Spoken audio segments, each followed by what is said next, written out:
আজ আমরা একটা দারুণ ইংরেজি শব্দ শিখব, তাও আবার একটা মজার গল্পের মাধ্যমে। তো কিভাবে শিখব আমরা? প্রথমে একটা গল্প, তারপর শব্দটার মানে আর ব্যবহার। তাহলে গল্পটা শুরু করা যাক। ভাবুন তো, এক নদীর ধারে থাকত একটা ঈগল। ঈগলটার ছিল ভীষণ লোভ। সে চাইতো নদীর সব মাছ একাই খাবে।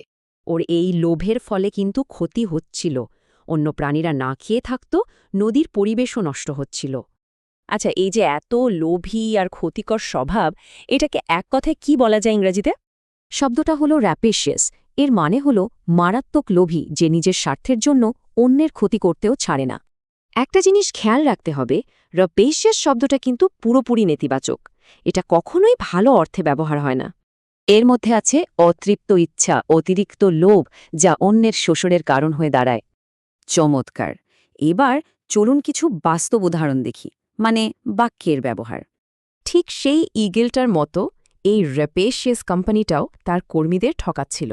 এখানে বলা হচ্ছে, ক্ষমতার জন্য তার র্যাপেশিয়াস লোভ তাকে অন্যদের ব্যবহার করতে শিখিয়েছিল। আর এই বাক্যে র্যাপেশিয়াস ডিফরেস্টেশন মানে হল নির্বিচারে গাছ কাটা, যা পরিবেশের মারাত্মক ক্ষতি করেছে। তো বাক্য তো দেখলাম, বাস্তব জীবনে আর কোথায় এই শব্দটা কাজে লাগতে পারে? যেমন ধরুন ব্যবসা, রাজনীতি বা পরিবেশের ক্ষেত্রে সবখানেই র্যাপেশিয়াস আচরণ দেখা যায়। আচ্ছা, এত কিছু তো জানলাম, কিন্তু শব্দটা মনে রাখব কিভাবে? একটা সহজ উপায় আছে।